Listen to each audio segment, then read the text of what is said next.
Та бүхний амрыг ирээ. Би өглөө эрт босох дургүй. Тэгээд ерөнхийдөө 9 цагаас хойш босдог. Тэгээд тийм Бат Хотгон гэдэг хүний тийм өглөө болгон явсан тийм лекцнүүдийг одоо үзээгүй орхичиж.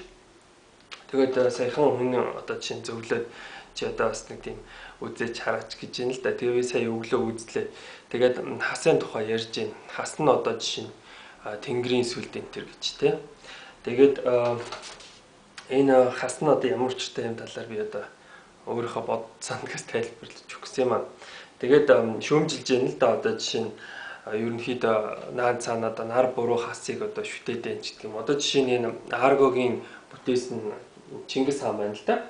Тэгээд энэ Аргогийн бүтээсэн Чингис хаан дээр одоо эрэгтэй хүний хасыг одоо жишээ нар зөв гэдэг энэ тий гэтэл ингээд сольчихсон байгаа юм.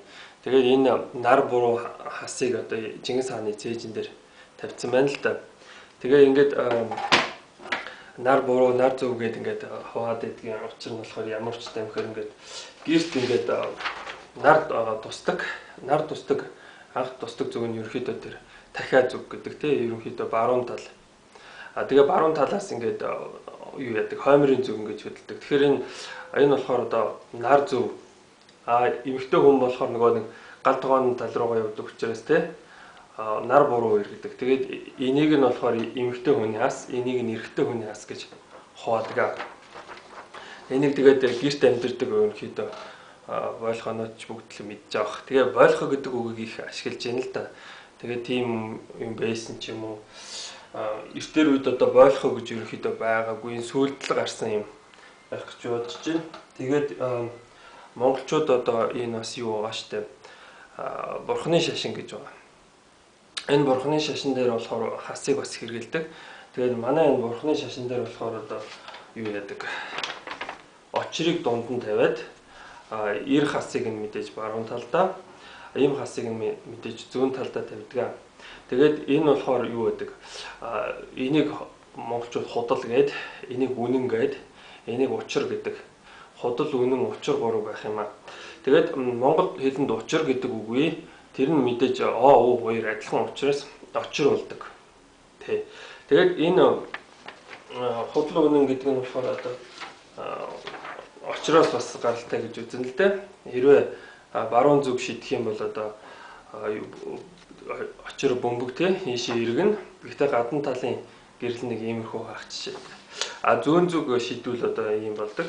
Тэгэхээр ерөнхийдөө энэ бол одоо дөрвөн одоо тийш одоо тэнцүү гэрэл гаргасан очир. Очир бол мэдээж аянганы эзэн буюу хөхтөө мэргэн өөрөөр одоо налхуудын ярьдгаар очир ваны зэвсэг. Очир ван гэж ерөнхийдөө дуудаад байгаа. Уг нь бол одоо чинь хятадын луу вантай адилхан тийм ван гэсэн цолтой байгаамаа. Тэгээд ерөнхийдөө бороо хурыг одоо оруулах үүрэгтэй одоо юм хүмийг хооронд нь нийлүүлж бадчих тийм үүрэгтэй ертөнцийг бүтээгч гэдгээ. Тэгээд ийм тэнгэр үнэн бурхан учраас галан үстэй одоо тэнгэр бурхан учраас хөх дүртэй байдаг. Тэгээд энэ бол одоо нэг бурханч ламбаа бүтээсэн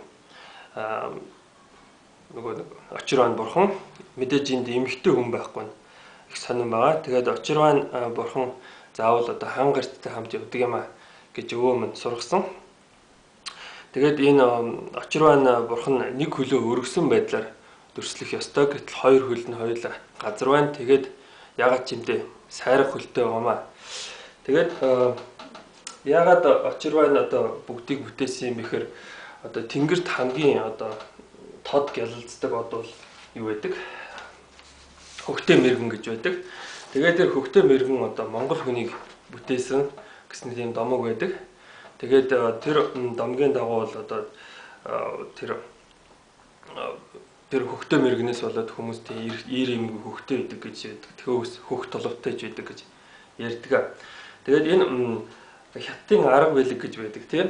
Хятадын арга билгэн дээр болохоор нэг энэ хоёр одоо нэг нь yin yang нөгөөх нь yang гэж байдаг. Тэр хоёр нь одоо бие биендээ шилждэг. Өөрөөр хэлбэл нэг нь сар нөгөөх нь нар мөртлөө сар нь заримдаа нар болчдөг. Нар нь заримдаа сар болчдөг гэсэн нэг тиймхүү юм байдаг. Тэрнтэй адилхан хас одоо хасан дээр бас нэг тийм юм байдаг. Тэгээд хасыг бол ерөнхийдөө арга байлиг гэж монголчууд ярьдаг. Энэ хятадын тэр нэг эргэцсэн тийм дүрс бол биш. Энэ бол Монголын арга байлиг юм аа. Тэгээд монгол хүн юм болгон одоо нар зөв эргэж явах хэрэгтэй гэж үздэг. Тэгээд энэ эр хас нь болохоор ерөнхийдөө задрахын бэлэг тэмдэг. Ийм хас нь болохоор буян хураах буюу одоо ер нь хураахын бэлэг тэмдэг гэдэг. Тэгэхээр одоо яг тэ Чингис хаан одоо Монгол улсыг хураасан гэдгээр одоо жишээ нь хураахын бэлэг тэмдгийг ашиглаж болно. Гэхдээ бас Чингис хаан маань одоо жишээ нь бас монголчуудыг ингэж одоо биш нь тийш нь одоо жишээ нь дайм тулаан гэж ерөнхийдөө задраасан учраас одоо бас энэ сүлдийг сэргэлж болох юм аа. Гэхдээ ерөнхийдөө бол энэ хоёрын аль нь ихлэл вэ гэхээр одоо жишээ нь тэр нэг шинжлэх ухаанаар одоо тэр Big Bang гэдэг нь шүү дээ. Том дэсрэлт, дэлбэрэлт гэдэг. Тэрийг дүрсэлдэг дүрс маань энэ юм ба. Энэ задарлын бэлэг тэмдэг. Тэгээд энэ болохоор байна шүү дээ. Энэ болохоор тэнгэрийн сүлд үгээр үгүй юм аа. Энэ цагаан цаасыг тэнгэр гэж үздэг юм. Тэнгэр эцэг бол одоо хоосон одоо ямар нэгэн сүлд юмар дүрслэх боломжгүй юм аа. Харин энэ болохоор нөгөө нэг цахилгааны бэлэг тэмдэг юм аа.